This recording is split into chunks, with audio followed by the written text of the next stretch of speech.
nyiricyubahiro mushumba wacu Antoni Kardinali Kambanda, banyakubahwa ababyeyi bacu, by'umwihariko ababyeyi baba basaseredoti bizihiza yubile yabo, bakristo bavandimwe dusangiye ukwemera, Kristo Yezu nakuzwe.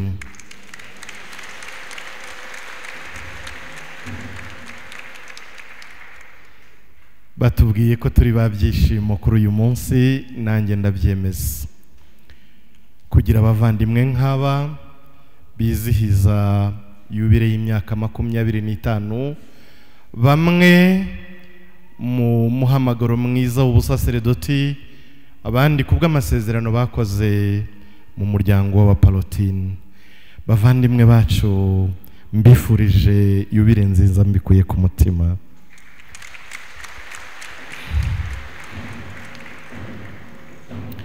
Ndemeranywa n'abambanjirije barimo Madame Odette waduhagarariye nk'abakristo twese, ko ibi twizihiza hano atari imyaka 25 gusa, ahubwo ni ibigize iyo myaka, kuko ushobora no kumara 25 ntacyo yimazemo.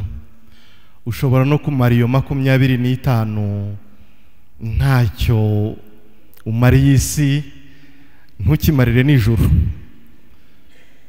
Ushobora no kumara iyo myaka 25 n'ibyo urimo utabizi.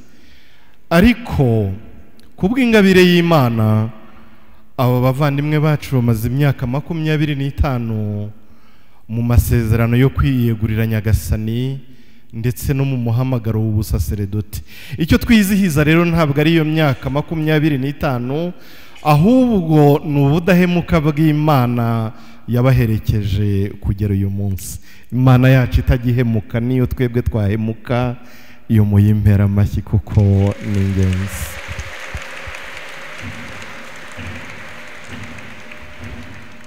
Mu budahemuka bwayo rero yaherekeje abavandimwe bacu, babaho nk'abantu. Buriya twebwe nk'abantu, iyo tugenda turatsitara, turanyerera tukagwa, rimwe na rimwe tukibeshya n'amayira, ndabeshya se bavandi. Ariko Imana yo nk'uko yaherekeje Abayisiraheli bakayoba inzira ikabayobora, bagahemuka ikabagarura mu isezerano, rimwe na rimwe ikanabakubita n'akanyafu, rimwe na bimwe ikabanyuza no mu bikomeye, ariko ubudahemuka bwayo bwo kuba Imana yacu natwe tukaba abantu bayo nta na rimwe byigeze bihinduka.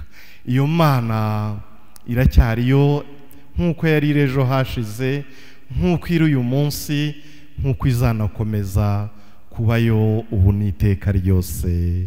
Amina. Ubwo budahemuka rero twizihiza nibwo bwagaragaye mu buzima bwa Padiri Gerard, mu buzima bwa Padiri Rwasa, mu buzima bwa Padiri Jules na Juvenal. None uyu munsi tukaba twicaranye bashimira Imana kuri ubwo budahemuka bwayo. Ni byinshi ubwo budahemuka bwabagejejeho cyangwa bwabagejejemo, ariko uyu munsi ndashaka kwibanda kuri 2 gusa binajyanye n'umuhamagaro wacu wa Gipalotine. Babise babyishimo, mpita nibuka koko ku Imana yabahamagaye yabigumishije mu byishimo kugeza uyu munsi bizihizaho iyubire. Muri make bubashye kandi bubahiriza rya jambo ry'umukurambere wacu Vincent Paloti, watubwiye ko kuva twakwinjira muri uyu muryango tugomba kubaho twishimye, ku mpamvu yuko nitubaho tutishimye nta n'abandi bazadukurikira, kuko bazabona ko icyatuzanye kitigeze kidushimisha, maze nabinzira ntibayikurikize. Bavandimwe, kuba mwarakurikiwe mukaba mubona barumuna banyu ari benshi kandi ari beza, n'ubu imihamagarika bikiza, ni bya byishimo Vincent Paloti yaturaze ngo duhore twishimye kugira ngo n'abazinjira mu muryango wacu bazabeho muri ibyo byishimo. Uyu munsi kandi kuri yubire yanyu nongeye kubifuriza kwishimira muri Nyagasani, kabone nubwo mwanyura mu magorwa akomeye ntihazagire ikibabuza kwishimira muri Nyagasani, kabone naho mwanyura mu bigeragezo, kuko ntabwo nzi imyaka 20 izakurikiraho ibyo muzanyuramo, Imana yonyine niyibizi, ariko muzabibemo mwishimye kabone naho byaba bikomeye. Muzaba mwubashye umubyeyi wacu Vincent Paloti, ariko kandi muzaba mwubashye n'ibyanditswe bitagatifu bidusaba guhora twishimye kabone naho twanyura mu bikomeye. Icya kabiri numva mwizihiza kandi nshimira Imana mu buzima bwanyu n'ubuzima bw'ubwitange, l'esprit de sacrifice. Buriya rero nimujya mubona abapalotini mu ngeri zose bitanga rimwe na rimwe no mu bintu ubona bidashoboka, nuko twasigiye umurage ukomeye na Vincent Paloti.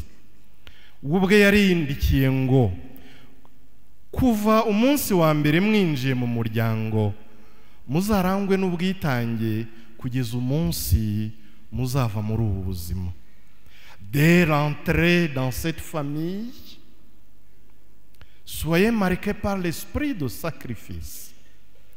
Je cite de mémoire. Uwo ni umubyeyi wacu. Ntabwo nshidikanya rero ko umurage mwawukomeje mukagira ubwitange twaririmbye kuva mu gitondo, ndetse bamwe na bamwe bikaba bigaragara no mu mubiri wabo. Ariko ntibibatera ubwoba. Umuhinzi uwo ari we wese agira amabavu mu biganza. Nuhinga ntutahana amabavu, kereka abo umuhingisha hari imashini, uzamenye ko utigeze ugera mu iyogi. Ariko amabavu mu biganza niryo shema ry'umuhinzi, ndabarahiye. Niba rero atarazamo, Padiri Rwasa na bagenzi be ntimugire ibibazo. Bamwe mwaje muri udusore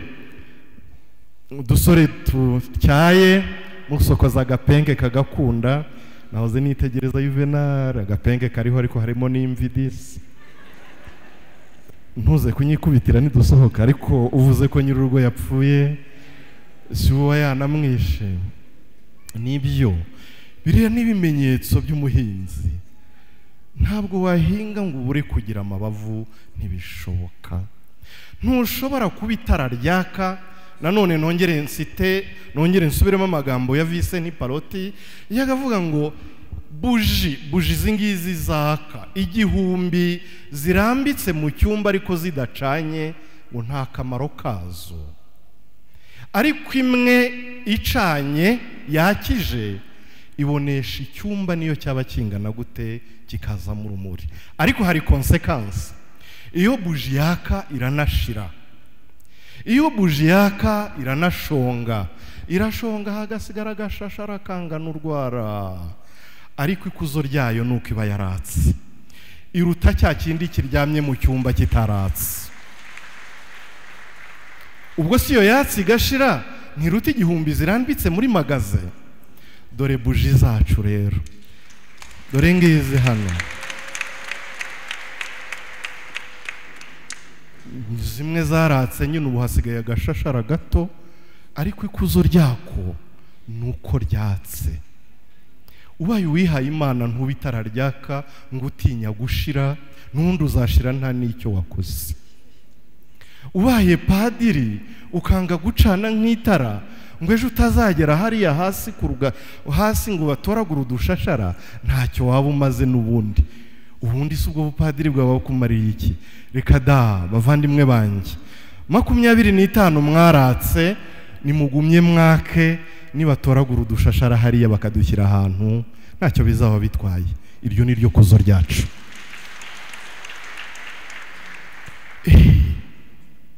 Nyambwira abantu ngo kera bangaga kwiha Imana ngo batazahambanwa ikara.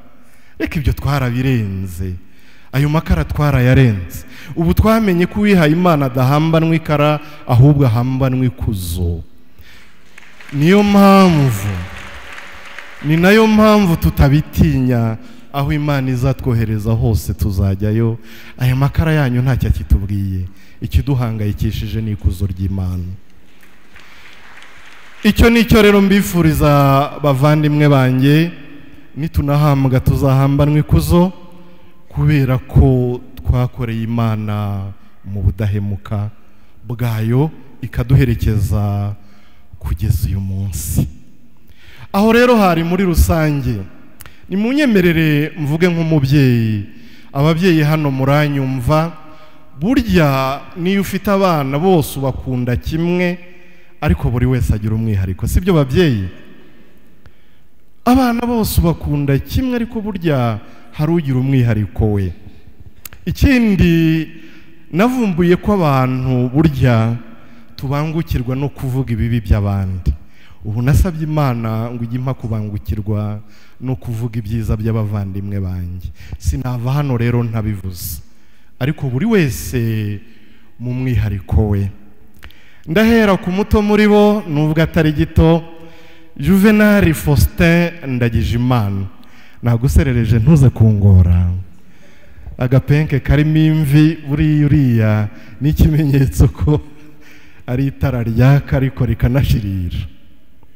Juvenal buriya mureba, iyo nza kuba Igoma, aho nabaye imyaka iryoshye cyane,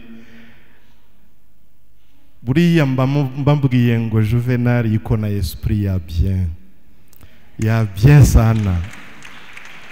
Siko tuvuga watu wa Goma, tunakuwa na esprit ya bien, tena ya bien sana. Buriya Juvenal Faustin Ndagijimana uri muri yubire yo kwiha Imana, n'umugabo w'umunyamahoro.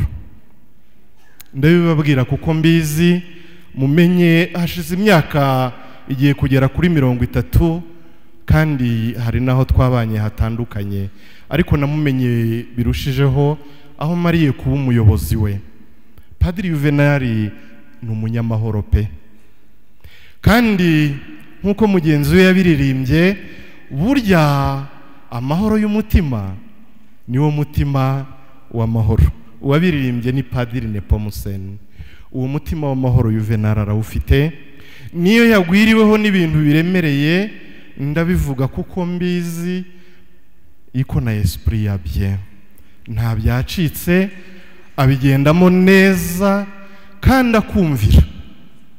Ndabivuga kuko burya ijoro ribara uwariraye. Hari nubwo atuye mu Burayi, nimugoroba muri iryo joro abambaza ngo mbese tubigenze gute. Ibaza umuntu uri mu birometero ibihumbi n'ibihumbi, akabaza superieur uri i Kigali ngo kwiki byagenze gutya mbigenze, kandi akabivugana umutima mwiza, nta nduru nta gihunga. Ngiki cyatumye agiriye imyaka ari mu butumwa bwe yishimye kandi amerewe neza, kugira umutima w'amahoro no kumvira abamuyobora. Juvenal ndagushimiye, mu myaka ikurikira iyo ntambwe ntuzayibura, ujye uhora wishimye kandi wubira abakuyobora. Padiri Jules Mutabaruka, noneho simukira arandeba ikijisho, turaziranye. Bajya baca umugani mu Kinyarwanda ngo aho imfura zisezeraniye niho zihurira. Buriya Padiri Jules Mutabaruka ni imfura mu zindi. Icyo mwasezeranye kiraba, naho mwasezeraniye niho muhurira.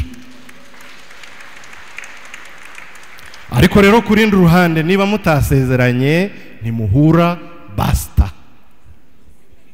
Icyo mutasezeranye, icyo mutavuganye, ntabwo mwakivuganye. Ndabeshya se? Ubu nka superieur wenda bizi neza cyane, nzaho nyura, nzi nuko mbigenza, maze aho imfura zasezeraniye zikahahurira. Icyo kintu ndakimukundira cyane. Iyo avuze ngo yego, iba ari yego. Iyo avuze ngo no, iba ari no. Ubu ni Padiri Jules. Iyo niyo vanjiri rega, ntabwo ari bya bindi byo kwatsa umuriro ujunditse amazi. Ivanjiri iratubwira ngo yego yanyu be yego, oya yanyu. Niba mushaka urugero rwiza, muzajye kwa Padiri Jules Mutabaruka.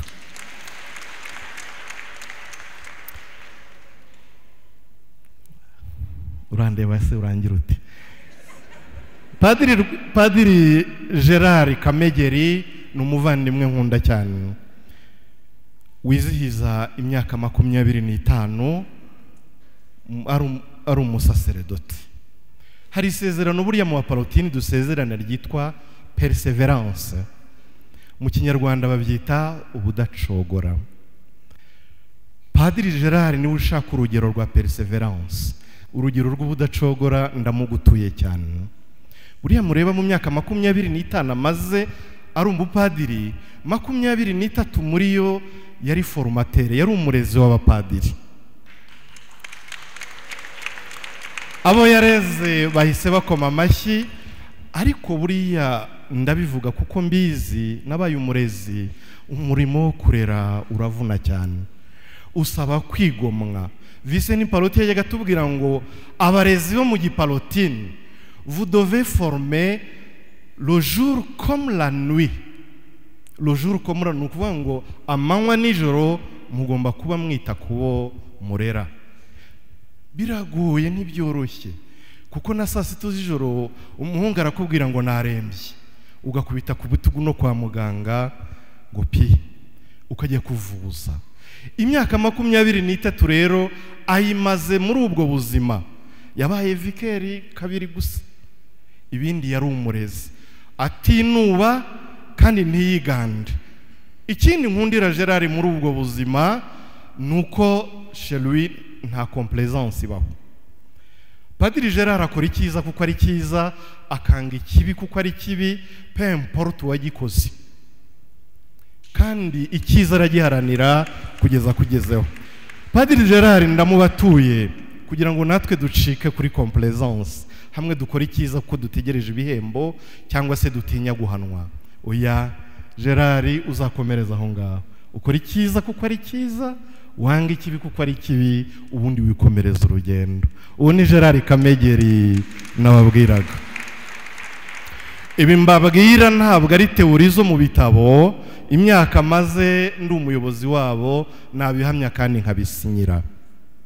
Ubwo nsigaje rero umwe gusa, umwe twatatse kuva na kare, Padiri Rwasa Kirizanti. Nabuze amagambo mbivugamo, nshaka kubishushanya, nsanga nabwo sinize gushushanya. Ariko mu mutwe wanjye hajemo ikinyoni nkunda, ikinyoni mu Gifaransa bita pélican. Sinzi mu Kinyarwanda uko cyitwa. Le pélican izwi nk'inyoni, ndetse n'abakurambere b'abamisiyoneri bacu barayikoresheje cyane mu iyogezabutumwa. Izwiho ibintu bibiri, ngo inzoka zanga abana zikunda kurya ibyana byayo. Ngo rero iyo le pélican ibonye inzoka ziriye abana bacyo, yo iritaza ikaguruka ikajya mu kirere mu bicu, yagera mu bicu ikirumagura, none yikohereza amaraso yayo akanyanyagizwa ku byana byayo kugira ngo byongere bigarure ubuzima. Ça c'est le pélican. Padiri Rwasa ni nkwita le pélican, ntugire ngo ndagututse, urabizi ko nubundi dutebya nk'ababyara. Ikindi kintu izwiho nuko iyi nzara ibona inzara yisha abana bayo, itabonye icyo kurya, igira umunwa muremure cyane, iritobagura agatuza kose, maze ikajya ikabundikira ibyana byacyo, maze ibyana bikagenda bikanyunyuza amaraso byaho yitobaguye, maze inzara igashira. Ngiyi nyoni yitwa le pélican. Ariko hari igihe ngo amaraso ayishiramo, rimwe na rimwe ikahagwa cyangwa se ikahazaharira ikabura ubwenge. Ngiyi nyoni yitwa le pélican. Niyo mpamvu mu muco w'abakirisitu yagiye igaragaza ubwitange bwa Yezu Kristo n'ubwitange bw'abakristo bose. Padi sinkwise le pélican, niyo nabikwita sinaba ngo tutsi, ariko nzi ko izo metode zayo wazikoresheje. Aho byabaga byakomeye waritobaguye pe, wariruye urimara kugira ngo ubutumwa washinzwe bugende neza.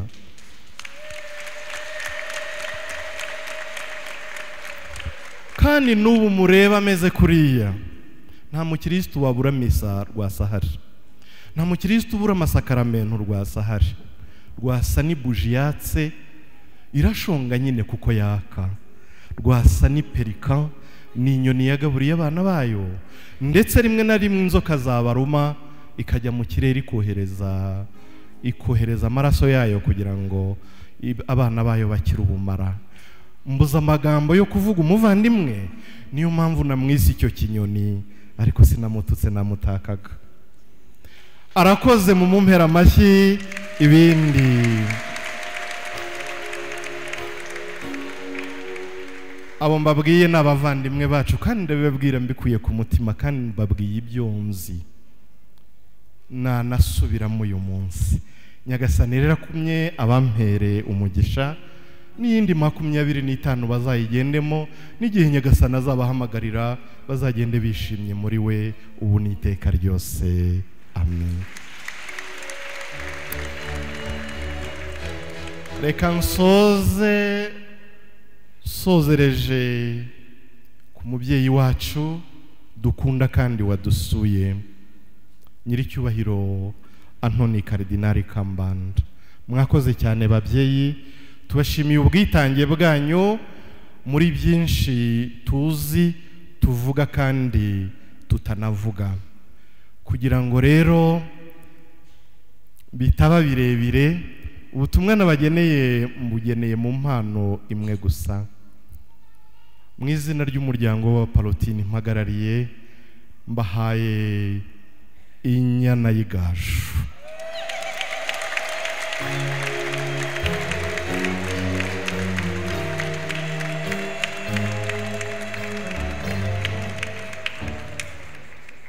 Abatazi igaju mwebwe b'Abanyakigali muravuga ngo ni inka y'inzobe. Inka y'inzobe ntibaho, habaho igaju. Niyo mpamvu nsabye umutahira w'iwacu, naringiye kuvuga w'iwanjye nsanga urugo ndusangiye na benshi. Umutahira w'iwanjye yitwa Jackson Banzubaza. Uzagenda ujye mu rwuri urebe gaju, ndetse abana bamaze kwita mu kabya gaju, urebe ya yindi y'uduhembe turebe imbere kugira ngo itazagira umwana wo mu rugo rw'umubyeyi itera ihembe. Urebe ya yindi imwe yahuye n'imfizi mu mezi 3 ashize, kugira ngo umubyeyi atazategereza kwimuha amata, maze uyishorere uyishyire umubyeyi, ujyane n'abavuga amazina y'inka batazagira ngo iziwacu ntizigira amazina.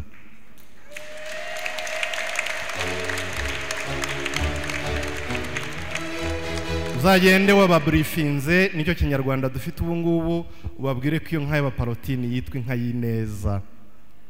Inka y'ineza ihaye umubyeyi. Ubwo butumwa nubusohoza, uzangarurire icyo yakubwiye kugira ngo nanjye nkibwire umuryango.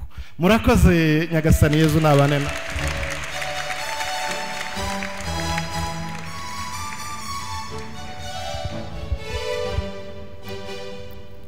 Bambwiye ngo ninjya kuva hano ntumira umubyeyi bambwiye mubyumva, none ndabatumiye, nimuze mugira icyo mutubwira.